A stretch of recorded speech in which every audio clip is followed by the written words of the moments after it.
options for allocations of the fund very carefully. We need to ensure that we're getting the best possible outcomes across the whole country.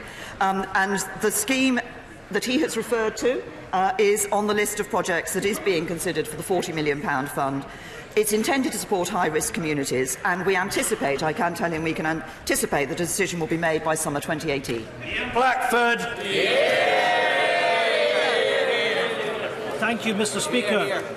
The Prime Minister gave a commitment that she would treat Scotland as part of a union of equals.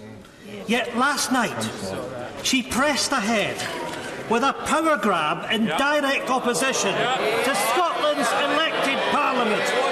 The Prime Minister silenced Scotland's voice, having broken constitutional convention and plunged Scotland into a constitutional crisis.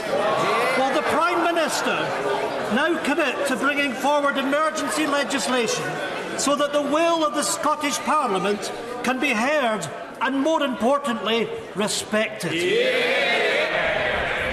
Can I say to the right honourable gentleman that we do expect that the outcome, and it will happen, that the outcome of the whole process of Brexit is going to be a significant increase in Holyrood's decision-making power.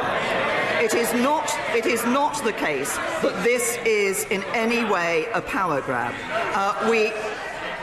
Over 80 areas of responsibility of decision-making are going to flow direct to Holyrood. Only the SNP could say that getting 80 areas where more areas where they're going to take decisions was a power grab.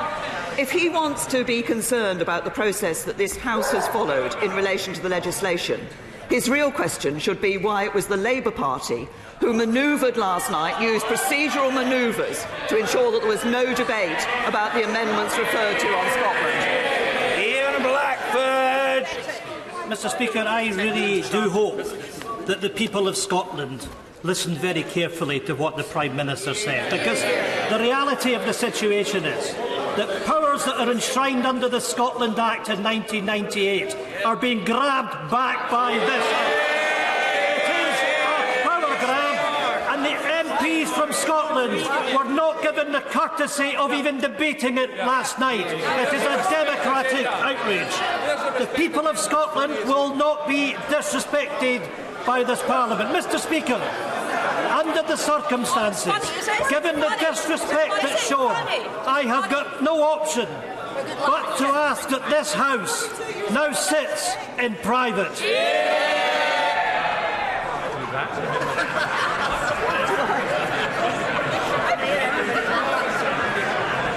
I'm not hearing that at this time, and I'm not obliged to do so, is my clear understanding. Order, the Honourable Gentleman. Order! The right honourable gentleman can resume his seat. I'll happily take advice, but I don't think I'm obliged to hear that at this time.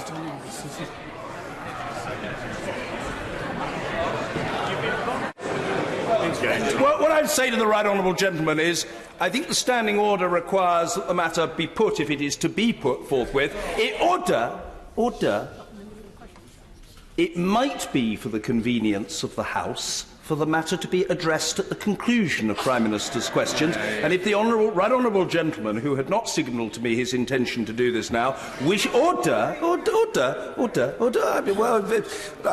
I'm always grateful for the moral support of the right honourable lady, the member for Broxter, even when it is chunted from a sedentary position. I realise that it's done for my benefit, but I think I can handle the matter. We could have the vote now, but we could have a vote now, or it could be taken at the end. If the honourable gentleman wishes to indicate a desire to conduct such a vote now, so be it. Right.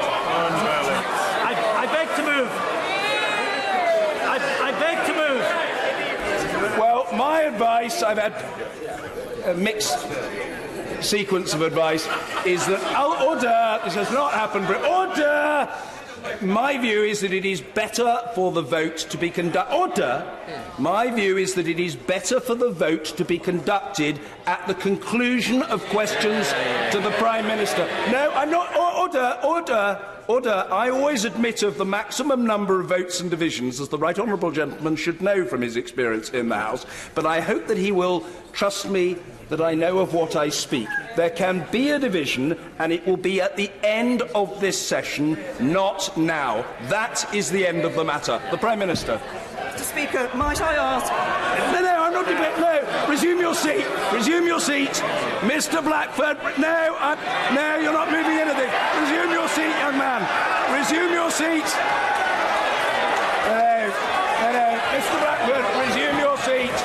No, resume your seat. No, resume your seat. Mr. Blackford, I'm... Order! The House will have heard very clear... Order, please.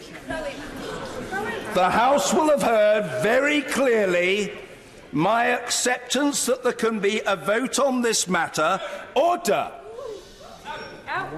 Mr. Linden, I say to you, and I say it in the kindest possible spirit, don't tell me what the procedures of this House are. I'm telling you that there can be a vote at the end of this session and not now. I'm not going to... Oh, no, Mr. Blackford, order, under the... Trying to get it. Under the... Just going to withdraw. Order! Resume your seat, Mr. Blackford.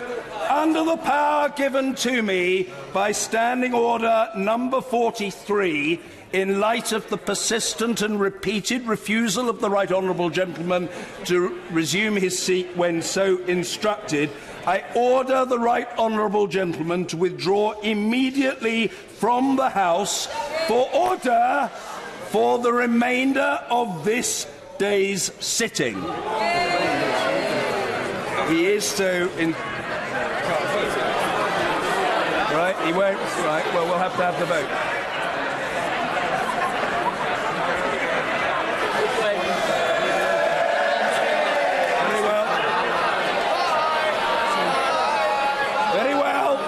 Very well. The pretend national liberation struggle.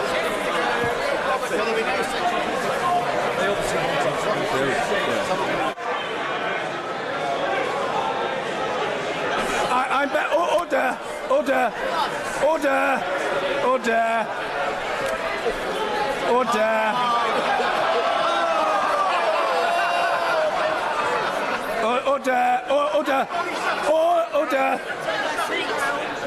Order, Mr. Chair, Wardener. You're a very jocular fellow, but you're a little overexcitable today. Calm. Long time to go. I say order.